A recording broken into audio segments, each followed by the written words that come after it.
दोस्तों देखिए friends, BPSC ने प्राथमिक यानी कि 1 से 5 तक के जो शिक्षक अभ्यर्थी हैं उनको डीएलएड के प्रमाण पत्र को अपलोड करने का मौका दिया है। अभ्यर्थी 9 से 11 सितंबर तक वेबसाइट पर प्रमाण पत्र अपलोड कर सकते हैं।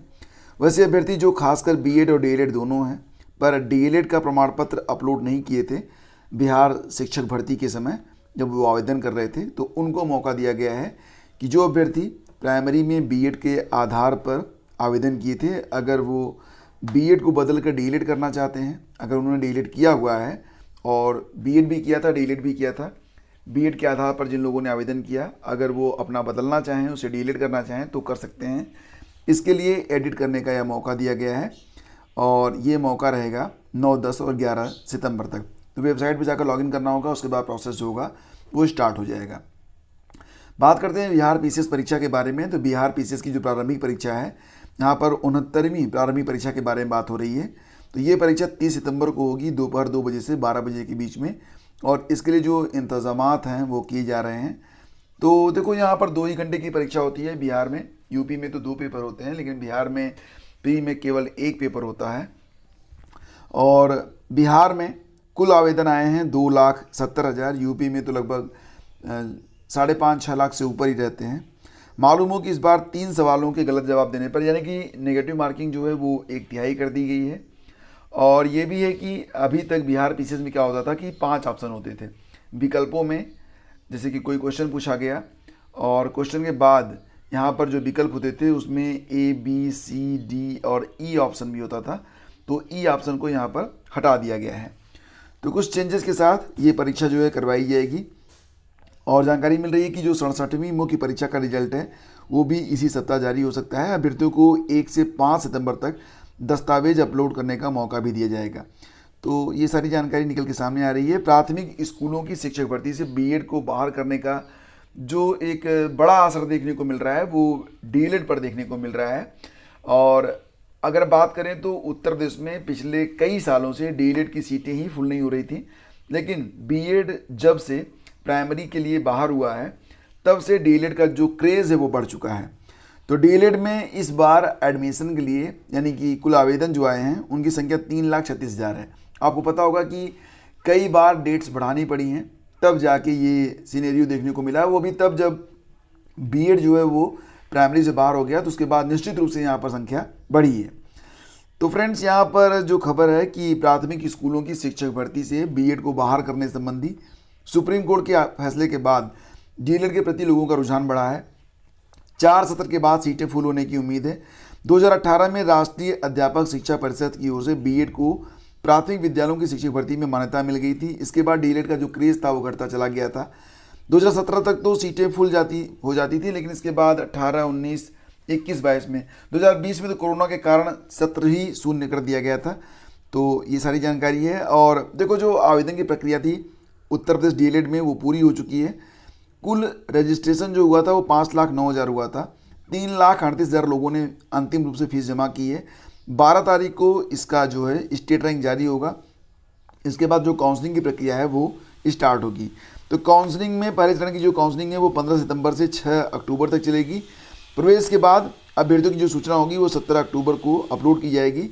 दूसरे चरण की काउंसलिंग और कॉलेज आवंटन 26 अक्टूबर से 10 नवंबर तक होगा और 20 नवंबर तक प्रवेशित अभ्यर्थियों को सूचना दी जाएगी और प्रशिक्षण का कार्य 21 नवंबर से स्टार्ट होगा। तो ये जानकारी मिल रही है यूपी डीएलएड के बारे में। कुल 3,36,000 आवेदन आए हैं। 12 सितंबर को पहली स्टेट रैंक जारी होगी। इसके बाद देखते हैं। तो फ्रेंड्स, आगे बढ़ते हैं और अगली खबर है कि सत्यापन कार्य से शिक्षक व शिक्षाकर्मी मुक्त रहेंगे। खबर बिहार से है।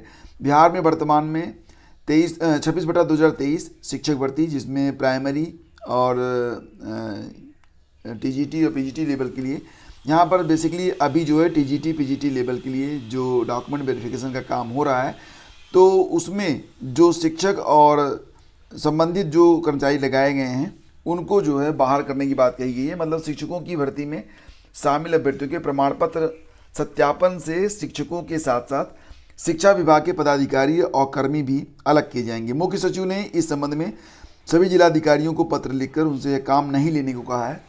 एक्चुअली में ये इसलिए कहा गया है क्योंकि शिक्षा विभाग द्वारा विद्यालयों में विद्यार्थियों की उपस्थिति में वृद्धि को लेकर विशेष अभियान चल रहा है और शिक्षक और कर्मचारी नहीं रहेंगे तो ये अभियान कैसे सफल होगा। इसलिए जिलाधिकारियों से कहा गया है कि आप लोग जो शिक्षक हैं उनको डॉक्यूमेंट वेरिफिकेशन के काम में ना लगाएं। और चयन के 5 साल बाद ज्वाइनिंग लेटर को भटक रहा, तो यहाँ पर इंद्राणी इंटर कॉलेज संग्रामगढ़ में 19 जून 2018 को हुआ था चयन। इसके बाद मैनेजमेंट ने ज्वाइन नहीं करवाया था। मैनेजमेंट ने भी उसके पहले ही, हालांकि रिक्त पदों की सूचना दी गई थी, लेकिन उस पर जो है संविदा के आधार पर यहाँ पर भर्ती कर ली गई थी। बड़ा अजीब सा मैटर है। बस ये समझ लीजिए कि अगर किस्मत ख़राब है तो सिलेक्शन के बावजूद ये स्थिति होती है कि चयन नहीं मिल पाता है। बाकी चीज़ें बहुत इंपॉर्टेंट नहीं है कि उसको आप जानें। कहानी पढ़ना चाहते हैं तो मैं इसे अपने फेसबुक पेज पर पोस्ट कर दूंगा, वहाँ पर जाके पढ़ लीजिएगा। फेसबुक पेज, अगर आप फेसबुक चलाते हैं तो आप फेसबुक पर मुझे ज्वाइन कर सकते हैं, स्टडी विद ज्ञान प्रकाश लिखकर, ठीक है। और बात करें यूपी में मौसम के बारे में, तो अगले 2 दिनों तक मौसम काफ़ी अच्छा रहने वाला है। कहीं कहीं पर बारिश होगी और कहीं कहीं पर जहाँ पर नहीं होगी वहाँ पर भी तापमान काफ़ी कम रहेगा। तो बाकी चीज़ें जो हैं वो अपनी जगह हैं। अगर बिजली मिलती रहे तो सब कुछ ठीक लगता है। और फ्रेंड्स, आपको बताना चाहेंगे जो अभ्यर्थी यूपी SSSC पीटी परीक्षा की तैयारी में लगे हैं तो उनके लिए नियमित टेस्ट यहाँ पर ऑर्गेनाइज करवाए जा रहे हैं। प्लेलिस्ट मैं आपको दे दूंगा वीडियो के डिस्क्रिप्शन और पहले कमेंट बॉक्स में, तो इसे आप ज़रूर ज्वाइन करें। कहते हैं ना, बूंद बूंद से सागर बनता है। तो निश्चित रूप से ये जो टेस्ट है ये आपके स्कोर में डेफिनेटली बहुत ज़्यादा वृद्धि करेगा। आपका स्कोर इतना तो रहेगा कि आप किसी परीक्षा से बाहर नहीं होंगे। तो बिल्कुल आपको इसे ज्वाइन करना चाहिए। ज्वाइन करने का लिंक वीडियो के डिस्क्रिप्शन में है, जाके ज्वाइन कर लीजिएगा। यहाँ पर मैं ही पढ़ा रहा हूँ और आपको जो भी प्रश्न मिल रहे हैं बहुत ही उम्दा क्वालिटी के, बहुत ही उच्च गुणवत्ता के प्रश्न हैं और एग्जाम में पूछे जाने की इनकी संभावना भी बहुत ज़्यादा है। तो थोड़ा सा समय यहाँ पर भी दीजिए। अगर आपने फॉर्म भरा है तो तैयारी भी जरूर कीजिए और करंट अफेयर जरूर पढ़िए।